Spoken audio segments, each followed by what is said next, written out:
Okay, good evening. We are calling to order the Finance Committee meeting. It's 6:04 p.m.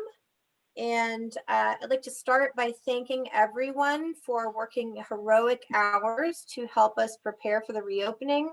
This committee does not usually meet in the summer. This is an unusual meeting for us that we added partially so that the community could be informed as to the finances of the board as we transition into a very unusual budget cycle. So with that, the first thing on our agenda tonight is the approval of the minutes. And may I have a motion to approve the minutes of June 10th and June 11th together? Okay, Diana moves, and anybody? Bueller? And Colin seconds, great. Do we have any changes to the minutes? I didn't see any. Just correcting the spelling of my last name, Hosten. Which page? In the June minutes, it's in the attendance and it's on page 1. Great. And in the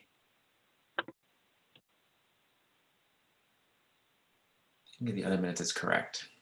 Oh no, it's also in the attendance of the other minutes. Okay, great. Anything else from Sherelle? No, I think I'll have to abstain. I don't think I was at that meeting. Okay, great. All right. So all those in favor of approving these minutes, say aye or raise your hand. Sherelle, yeah? You're abstaining. Okay. Yeah. Opposed? And then abstentions? Sherelle. Okay.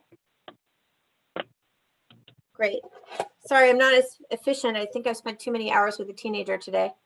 So the next item on the agenda is the fiscal year 2019-2020 year-end close. So Tom, I'll let you take it away. Sure. We have a couple of reports that we've provided you. One is the standard monthly report that you're used to seeing, which is for the month of June, year-end 2019-20. And then we also provided you a 3-page report, which provides some information on projected results of operation to year end. So at the end of June, obviously, there's a lot of activity that is involved in closing the fiscal year out. There's a lot of end of year journal entries that have to be booked. There are bills that have to be paid that are received in July.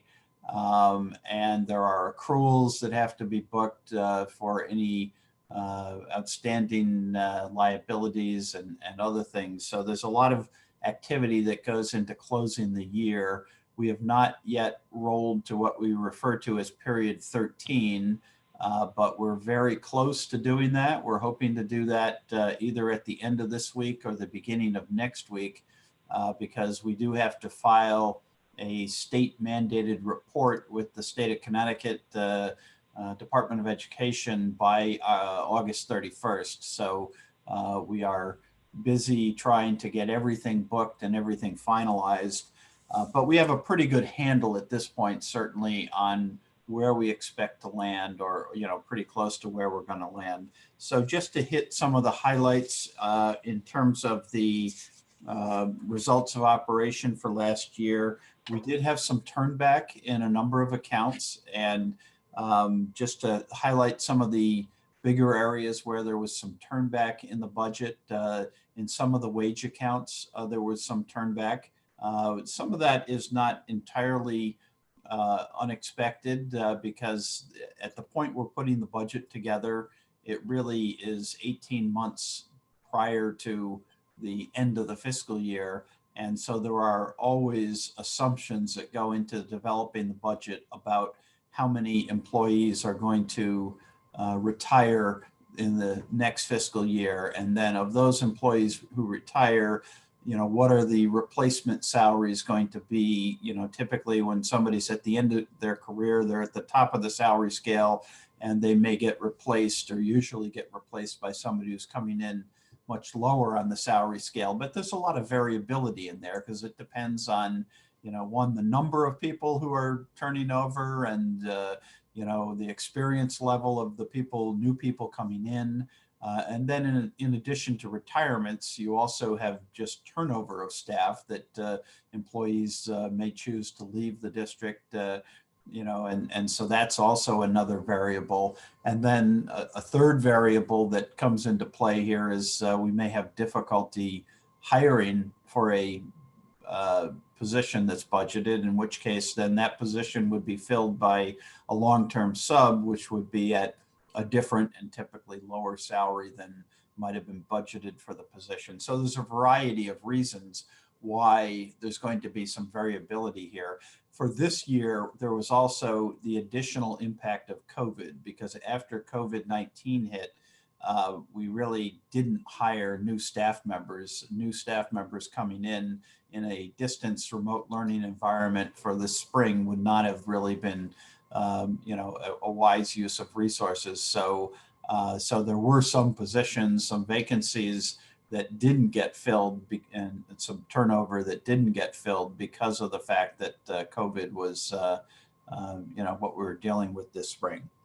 So we had some turnback in some of the wage accounts. We had some turnback in the daily sub account, which I think we had previously indicated, of course, in the COVID situation, we were not hiring daily substitutes. So that resulted in some turnback. We had some turnback in certified hourly and extracurricular stipends because of the fact that, again, that would normally go to teachers, certified teachers who were working additional assignments and curriculum development and other things like that, which didn't occur this spring, as well as the stipends, which, as you know, we had some stipends that didn't get paid out in full because of the fact that the activity wasn't taking place this year. Other areas where we had some budget variance, field trips. There weren't, field trips taking place this spring. Other professional and technical services, which is both consulting services as well as our contract with ESS, which is our daily subs, is now paid out of a contractual services line item. So there's some turnback in that area. Moving on, there was a small turnback in the special ed out of district tuition. There was some turnback in a number of the supply accounts because of the fact that schools were shut down and buildings were, central office was shut down. So there were some supply accounts that came in under budget. Electricity, we had identified early on that we were going to underspend electricity because of the fact that our buildings were closed for a period of time. And there was also some turnback in the oil account because of the fact that at the tail end of the heating season, again, the buildings were not being heated. So really all those areas combined, if I just turn to I just realized, do people want me to be sharing my screen? Is that helpful? For the public, yes. Yeah, I should have been doing that. I apologize. That's okay. End of a long day. I don't even know if I have this open right now. Hold on. Give me a moment. I apologize. No rush. Take your time. Don't apologize. Let's see. I like your mask, Nina.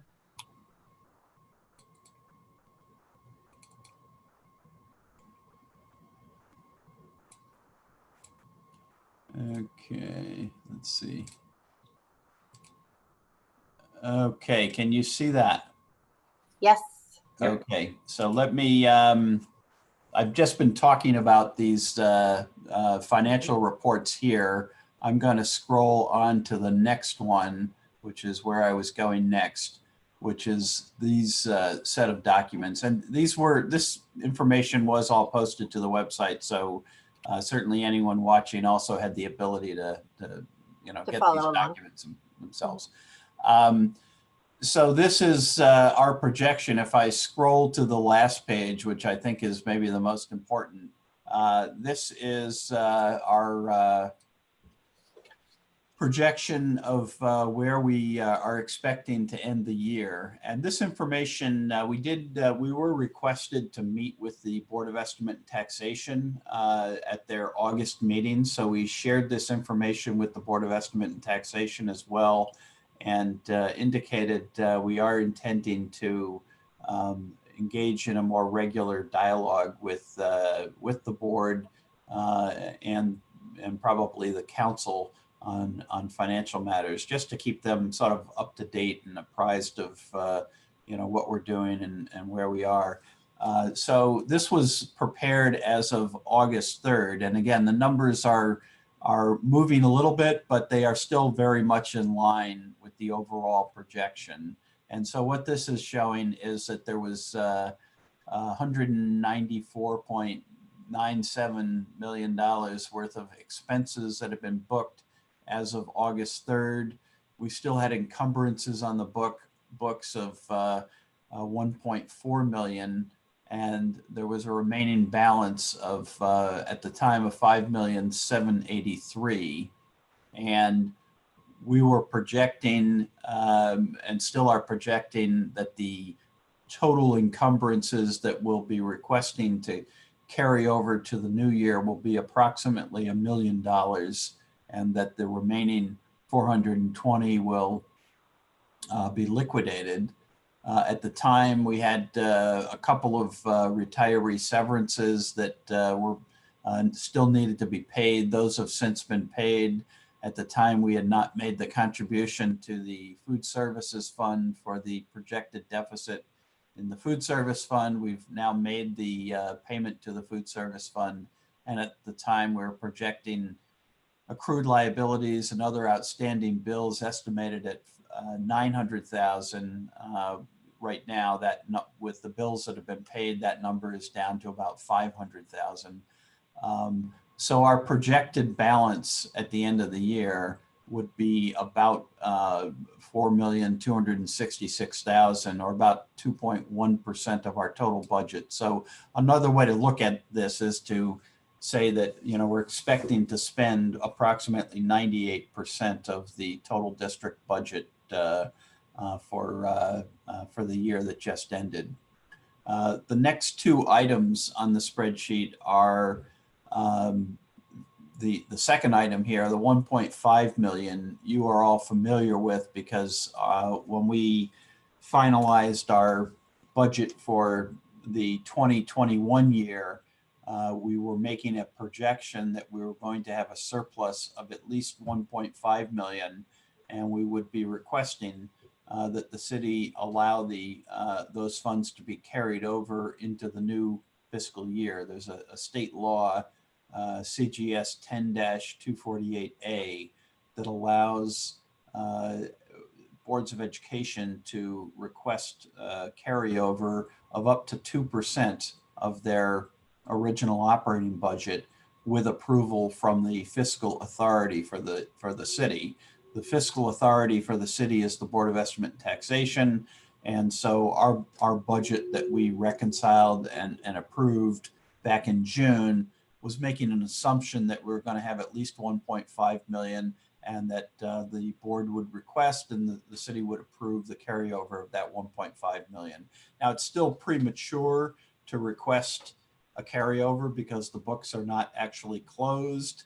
These we can't say with certainty that these are final numbers. So until we actually close the books and file our EFS with the state, which we will be doing by the end of August, it would be premature to actually put in a request to the city for any carryover. But the good news here is that with a surplus of 4,266,000, there is money available to cover this 1.5 million that our budget was based on. The other thing I've put on this spreadsheet is the $1 million repayment to the city for the ELL special appropriation. You may remember at the point that the board went back to the city and requested the special appropriation to supplement our EL services. We had indicated to the city that if there were a surplus at the end of the year, we would roll that surplus back to the city to in essence repay them for this $1 million special appropriation. So I'm reflecting the expectation that we would honor that commitment and repay that $1 million to the city. And the very good news out of all this is that even after those two items, there's still some additional funding that's available. And as we get to the point over the next few weeks when we finalize and close the books, all the final bills are paid, everything's accrued for, we can have some discussion with the city about the appropriate use of that additional balance that looks like it's going to be there. So I want to stop there and see if there's any questions or comments, that people want to make at this point. Anybody from the committee have any questions? Just one quick question, Tom. Thank you for presenting this. It's very good to see the whole picture. On page 3 of the year-end report, is that a typo for account 250? 250 is unemployment. No, unfortunately, that's not a typo. There were some additional unemployment expenses. We had been incurring really very minimal expenses until the month of April. And we received the April bill in June, late June, actually. And the April bill was $130,000 for unemployment. Now, we have been told at the point that we received this unemployment bill, we were advised that we expect ultimately to get a 50% reimbursement from the federal government for our bills, unemployment bills that were incurred post-COVID.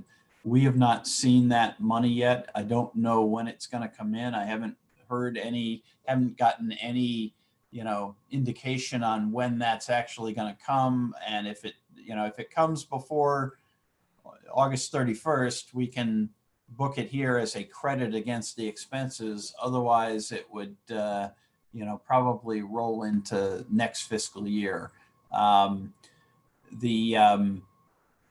We also received in July the May bill, which was a little bit lower. It was $96,000 for the May bill. And we still at this point do not have the June bill, but we've been advised by we use an outside firm to manage and oversee our unemployment. And we've asked them to estimate the June bill, and they said we should assume it's going to be in the range of the April and May bills. So that will be on our carryover list that we present to the city to cover the June bill from funds that are reserved for that purpose.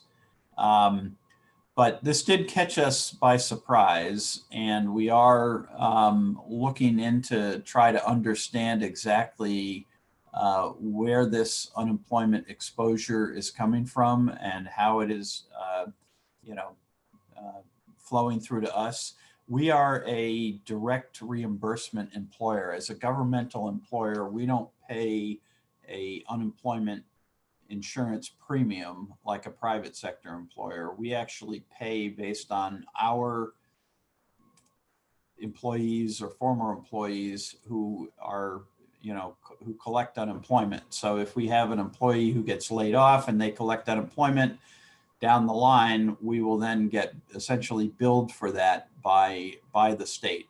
And that's what this represents. And this appears to be, there was some issue apparently with the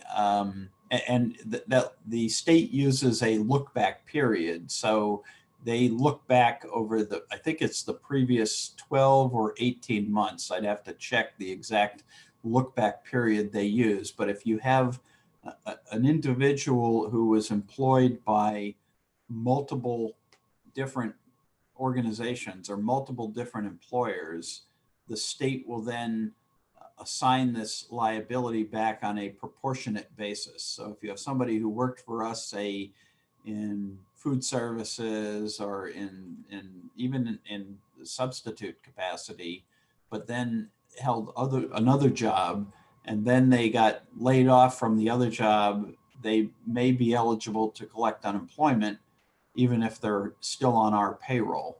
And then we would pay a proportionate share of that unemployment based on the amount that we make up of their total compensation over this look back period.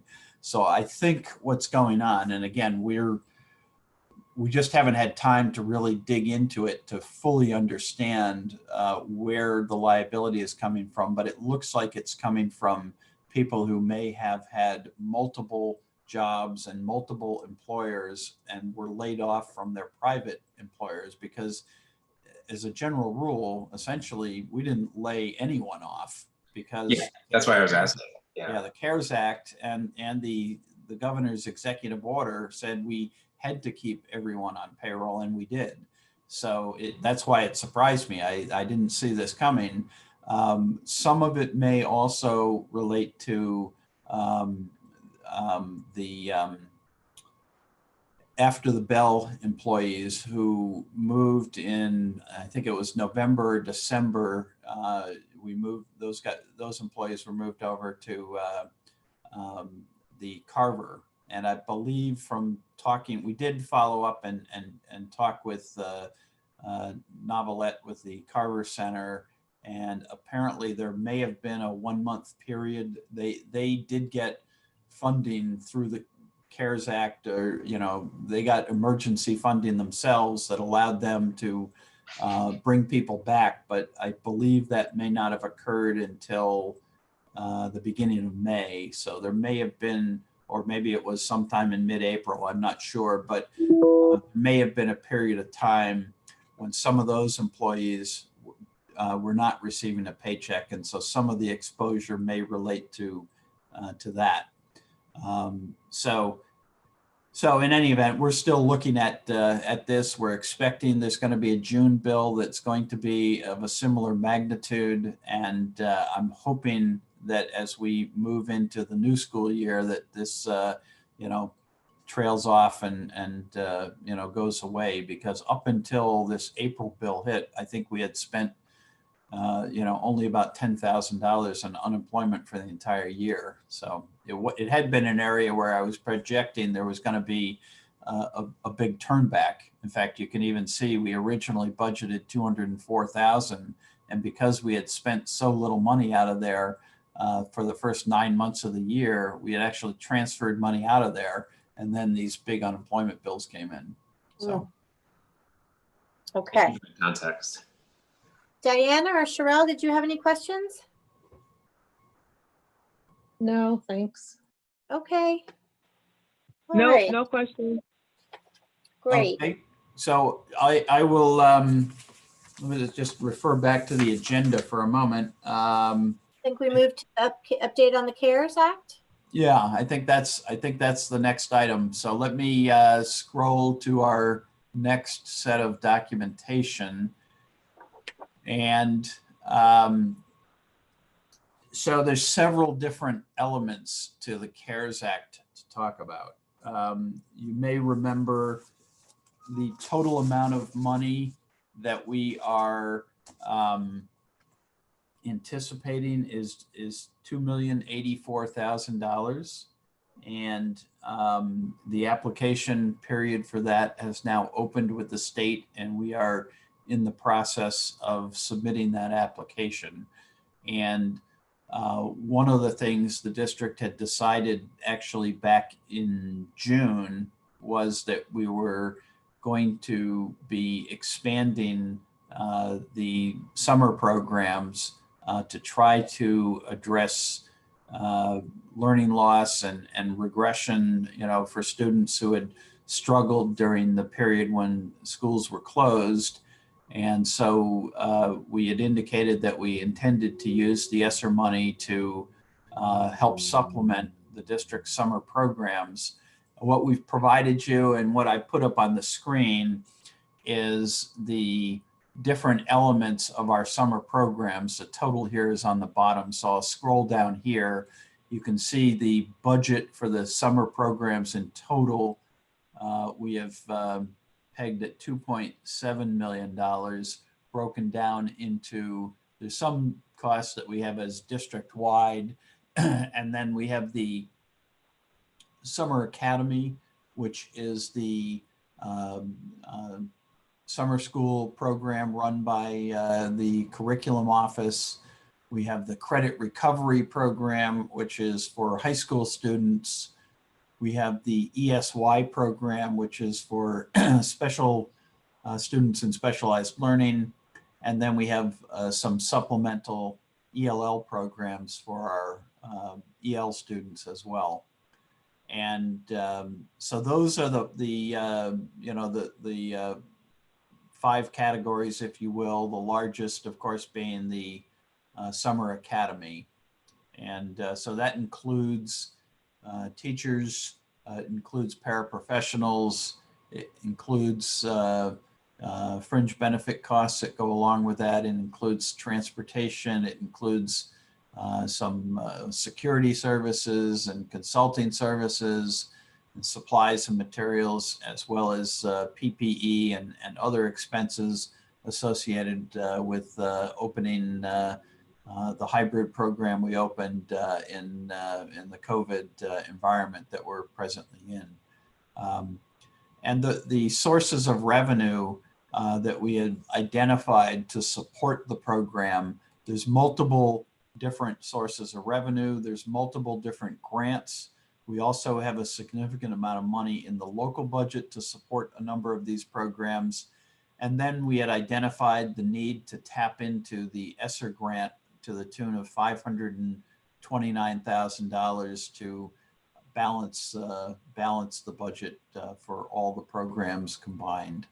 And so the first call, if you will, on the ESSER grant that we've identified is $529,000. Now, the ESSER grant, the superintendent has made a determination, and I know she's on the call if she wants to jump in, obviously she can do that.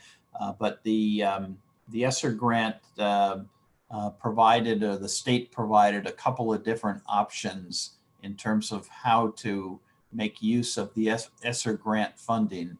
And in order to maximize the amount of funding that's available for the Norwalk School District, because there are some federal guidelines, some federal regulations about being required to share some resources with private schools.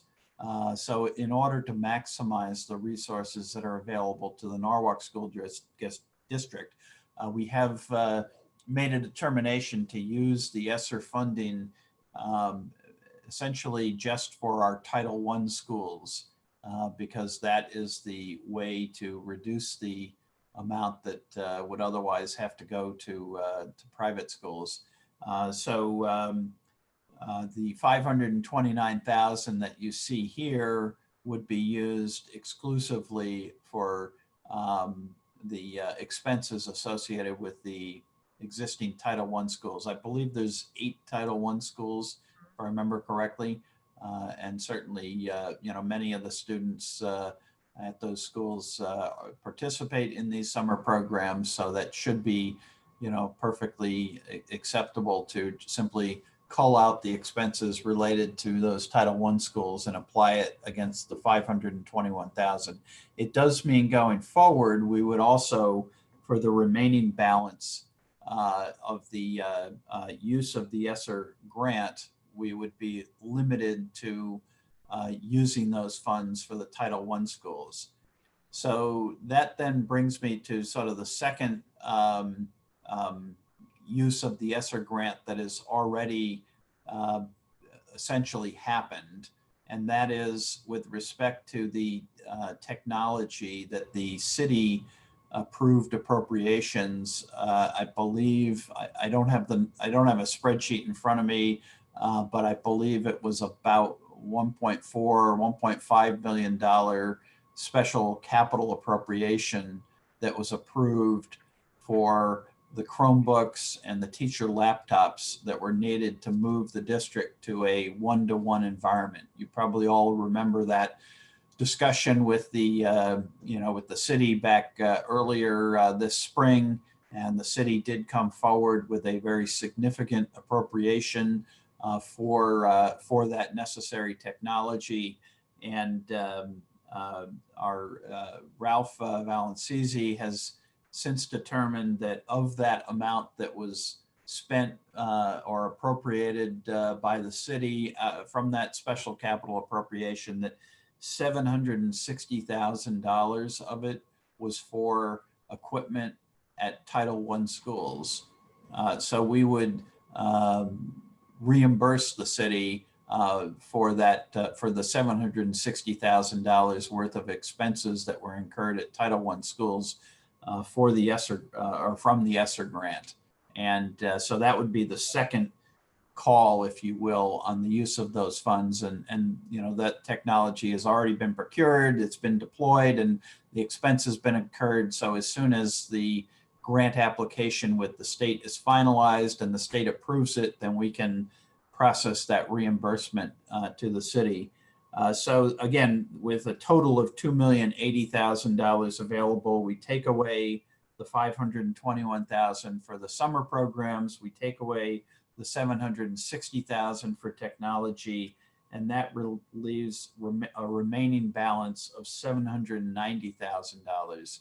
And we would propose that that $790,000 be used to cover the reopening expenses that we know are necessary to launch school reopening for this fall. And again, it has to be limited, at this point, it has to be limited to reopening expenses at Title I schools. So we would focus the ESSER money on the Title I school reopening costs. And So, yes, yeah, Dr. so Spain. in terms of the reopening costs, some of the things that we're incurring, just to provide the committee some insight, as you know, in order to socially distance all of our elementary school students and be able to have 100% of them come in person if they choose to do so, we are utilizing the Jefferson building as an overflow space. We have some of our Title I schools utilizing that space. So we want to make sure we have an administrator on site to support all of the daily routines and systems that need to be put in place in the building. Although we were going to have school leaders cycling through, we wanted to have a consistent administrator on site. So we would need to have one of our SEDs or /APs supporting that work. The other piece is in acquiring additional furniture. As you know, many of our classrooms have large tables or circular tables and workstations that limit the amount of students that we can adequately have in the classroom. So we are also placing orders for additional desks for the different Title I schools, as well as plexiglass and other resources that we need to effectively socially distance students while in the building. So the remaining funds that are available in part will be utilized to kind of mitigate some of these expenses. Also, we need an additional nurse to support students in that facility, security as well. So all of these additional elements that will be necessary to support the operations of that building, we are hoping to use these funds until we obtain clarity from the state as to how much funding we will be receiving. And I think that Mr. Hamilton mentioned earlier the fact that we potentially will have around $1.7 million remaining. One of the things that I'm hoping I can have conversations with the mayor, the Common Council, and BET is a possibility of having those additional funds besides the 1.5 million rolled over, so that we can utilize those funds to address some of the unexpected costs that COVID will create in order to ensure that our kids continue to be adequately educated as well. So once we have more clarity from the state, obviously we will know how to proceed. The other thing that I want to mention that I asked Mr. Hamilton to keep in mind as we continue to think through the budgetary needs for this upcoming academic year is that we're going to put kind of a hold on consultants at this point, because we want to make sure that any resource that won't impact personnel and other matters we need to utilize kind of as an emergency until we can obtain clarity from the state of how much money we're going to get. So we're going to be making some adjustments that we will present to the board because of the fact that we need to make sure that we have the resources to open while we continue to wait for the state to identify what our budgetary amount will be for the upcoming school year. And as you know, we requested 21 million approximately to address all the costs associated with the redesign of our program, but there's no guarantee we're going to get those resources. I'll turn it over back to you. Do you, Alex, Dr. Estrella, do you intend us to vote on that at the August business meeting or the September business meeting to present that to us, or at the September workshop? I think we will start the conversation at the September workshop. We'll have more clarity then in terms of what needs to be moved and where, but we will keep you updated. If you think it will help, we can have August 18 some preliminary updates if necessary, but we won't know exactly what will transpire by then with clarity because of the fact that we're still waiting for the state to give us more information. I think we can work on that through the finance subcommittee of the reopening task force and then bring it to the September meeting. That's great. Yeah. Tom, I had one question. Sure. I recall that the city also fronted, they purchased 400,000 of technology in March before the bigger special appropriation later in the spring. Was that incorporated into Ralph's estimates for Title I costs? I believe it was, but I would have to double check with Ralph. I believe We just want to make sure we are in integrity in that. Great, thank you. Yep.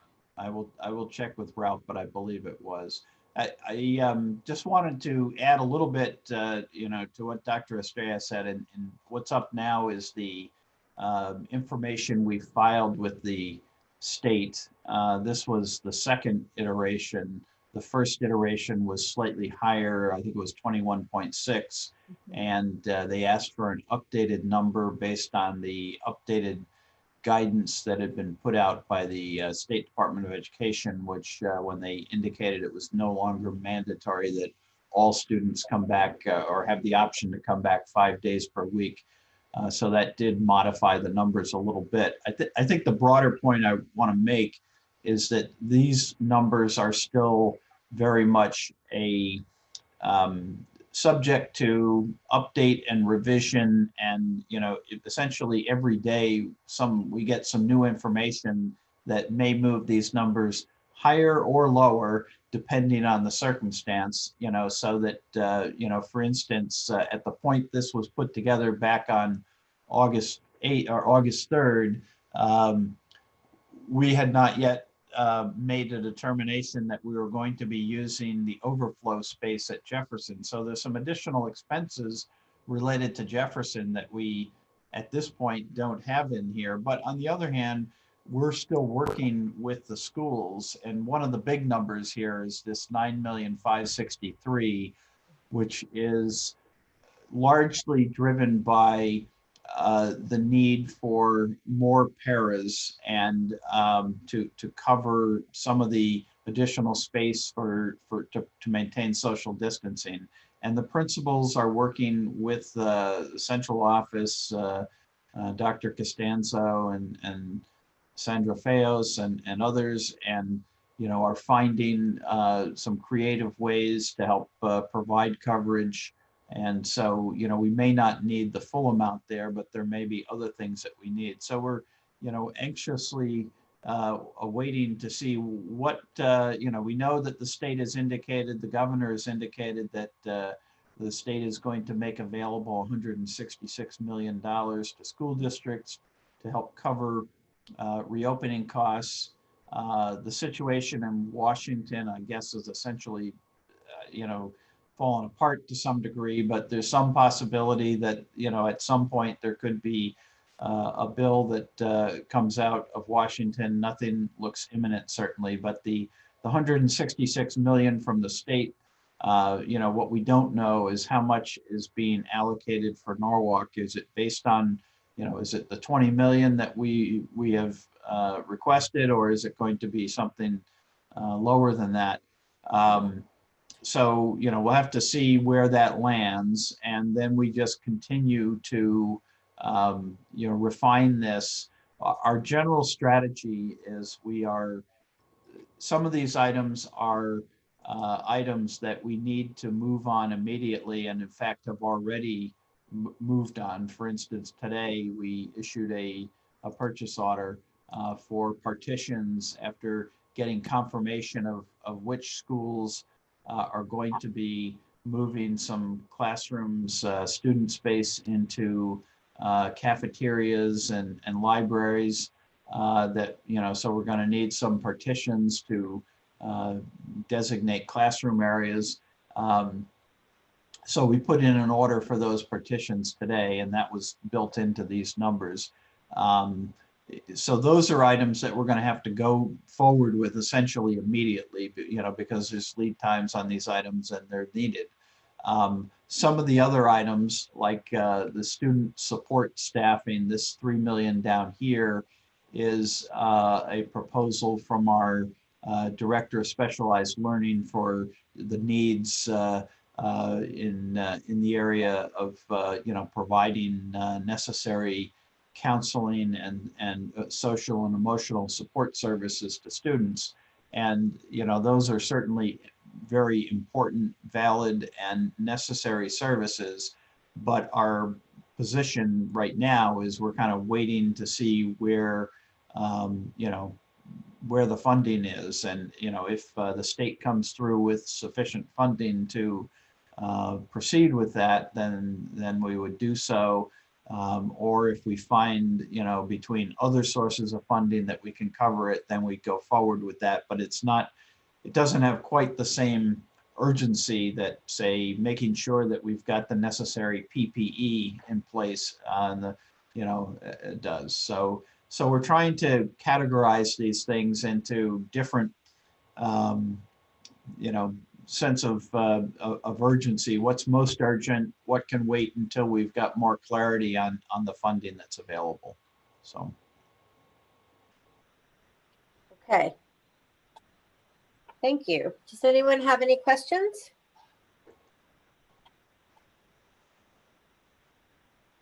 Nope. Okay. So I think we can move on to the budget transfers, if that's okay. Okay.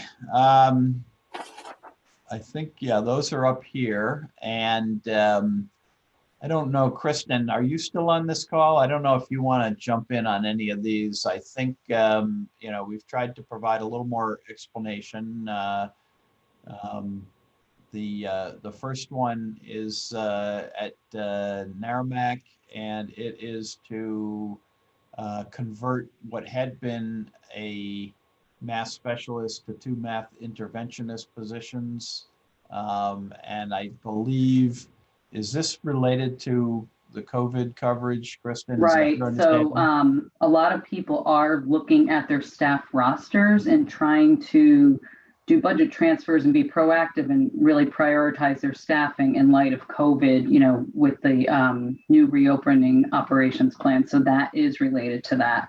They felt that although they needed the math specialist, with the new structure, 2 math interventionists would be more fitting. So that is correct. Okay. The next one is really just a correctly classifying a salary, which is in the ESG bargaining group and needs to be classified as 126 rather than 121. Mhm. The next transfer down is you got a couple from this looks like this is at no, this is what's one thing? Kendall. Kendall. Yep. So Kendall, this is to purchase materials needed for Singapore math. These next those two items here, the 30,000 total. The gifted and talented salary, is that just a correction of? That's just a org code correction. It was in 154, which is curriculum, and it should have been in the GT account 156 12700. So that's just an error. That's just a budget correction of an account code. Yep. The next one, this 25,000 is in Jefferson, and this is coming from consulting services and dues and fees and some non-instructional supplies in order to fund a building substitute, as I understand it. Is that correct? Again, related to having coverage in a COVID-19 environment. Right. They would like one steady building sub instead of having different subs rotate through the building for less exposure. Oh, right. So to have fewer people coming into the building, I guess that's part of it as well. Yep. Can I ask a question?